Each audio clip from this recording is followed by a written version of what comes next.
মূল্য বৃদ্ধির প্রতিবাদে সিপিআইএম খোয়াই মহকুমা কমিটির আহ্বানে একটি প্রতিবাদ মিছিল আমরা সুভাষ পার্কে সংগঠিত করেছি। এই প্রতিবাদ মিছিল শেষে এখানে যে সংক্ষিপ্ত সভা অনুষ্ঠিত হচ্ছে, এই সভায় উপস্থিত আমাদের পার্টির খোয়াই জেলা কমিটির সম্পাদক কমরেড পদ্মদেব বর্মা, উপস্থিত আমাদের পার্টির মহকুমা কমিটির সম্পাদক তথা ত্রিপুরা বিধানসভার সম্মানীয় সদস্য কমরেড নির্মল বিশ্বাস, উপস্থিত সহযোদ্ধা বন্ধুগণ, সুভাষ পার্ক বাজারের ব্যবসায়ী বন্ধুরা এবং সুধী নাগরিক বৃন্দ, আমি সবাইকে আমার নিজের পক্ষ থেকে এবং সিপিআইএম খোয়াই মহকুমা কমিটির পক্ষ থেকে উষ্ণ অভিনন্দন জ্ঞাপন করছি। নিশ্চিতভাবে আমরা বলতে পারি, আমাদের রাজ্যের জনগণ, আমাদের দেশের জনগণ এবং খোয়াইয়ের সর্বস্তরের জনগণ নরেন্দ্র মোদীর নেতৃত্বাধীন বিজেপি সরকারের একের পর এক জনবিরোধী যে সিদ্ধান্ত, এই সিদ্ধান্তের ফলে আপনাদের জীবন জীবিকা যেভাবে আক্রান্ত হচ্ছে, এটা আপনারা প্রতিদিন হারে হারে টের পাচ্ছেন। আমরা সকলেই জানি যে গত 10 দিনে 4 বার পেট্রোল এবং ডিজেলের মূল্য বৃদ্ধি ঘটানো হয়েছে। পেট্রোল এবং ডিজেলের দাম বৃদ্ধি মানেই হচ্ছে সমস্ত নিত্য প্রয়োজনীয় জিনিসপত্রের দাম, তার পরিবহন খরচ সহ মানুষের উপর একের পর এক অর্থনৈতিক চাপ তৈরি হবে।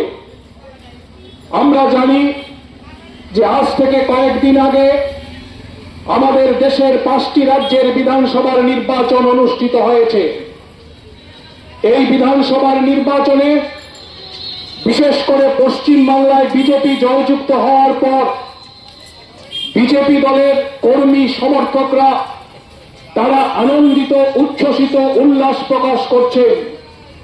কিন্তু এই আনন্দ উল্লাসের ফাঁকেও আমরা যেটা স্মরণ করিয়ে দিতে চাই, আজকে সাধারণ মানুষের উপর যে ভয়ঙ্কর অর্থনৈতিক আক্রমণ নরেন্দ্র মোদীর নেতৃত্বাধীন বিজেপি সরকার নামিয়ে এনেছে, এই আক্রমণ আমাদের দেশের স্বাধীনতার 78 বছর পর নজিরবিহীন আক্রমণ।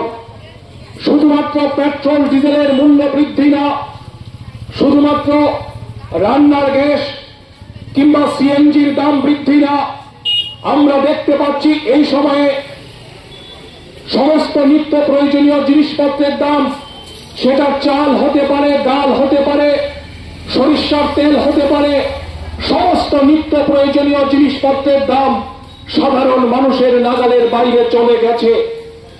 একদিকে জিনিসপত্রের দাম বাড়ছে, অন্যদিকে মানুষের ক্রয় ক্ষমতা ক্রমশ কমছে।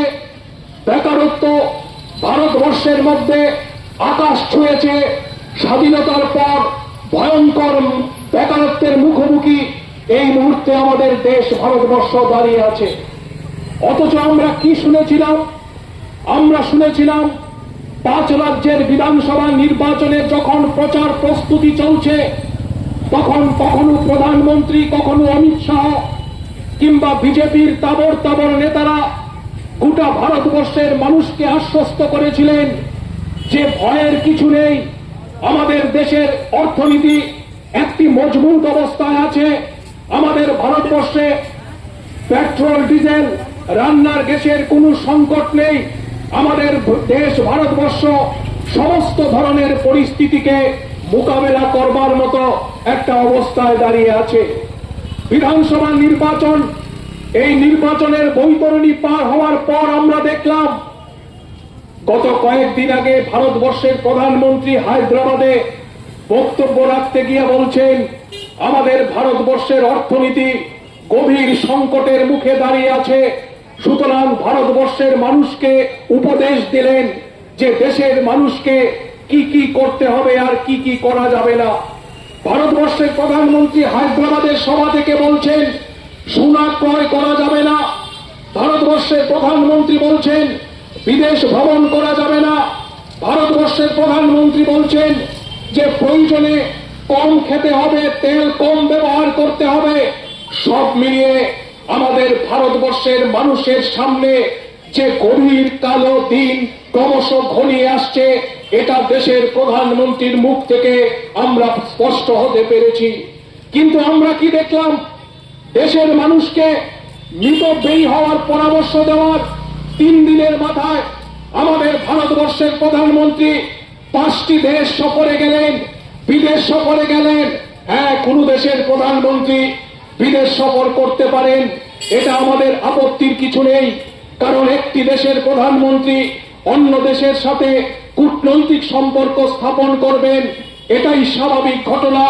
কিন্তু যখন আমাদের দেশের অর্থনীতি সম্পূর্ণভাবে ভেঙে পড়েছে, আপনারা জানেন যে এই সময়ে ডলারের সাথে আমাদের টাকার দামের কত পার্থক্য। $1 সমান সমান মোদী সরকার আসার আগে $1 ছিল $55 টাকার সমান। এখন ওই মোদী সরকারের 12 বছরের রাজত্বে $1 সমান সমান 97 টাকা। টাকার দাম ক্রমশ পড়ছে, টাকার অবমূল্যায়ন হচ্ছে। যেটা বলা হয়েছিল যে আমাদের দেশ ভারতবর্ষ নাকি বিশ্বের 4র্থ বৃহত্তম অর্থনীতির দেশে পরিণত হবে, জাপানকে টপকে গিয়ে, এখন সেই ঢাক আর পেটানো হচ্ছে না। আমরা জানি এখন সারা পৃথিবীর যে 5টি অর্থনৈতিক দেশ আছে, অর্থনৈতিক দিক থেকে শক্তিশালী, সেই 5টি দেশের মধ্যে কোথাও ভারতবর্ষের স্থান নেই। একটা গভীর অর্থনৈতিক সংকটের মুখে আমাদের দেশ ভারতবর্ষ দাঁড়িয়ে আছে, খাদের কিনারায় দাঁড়িয়ে আছে।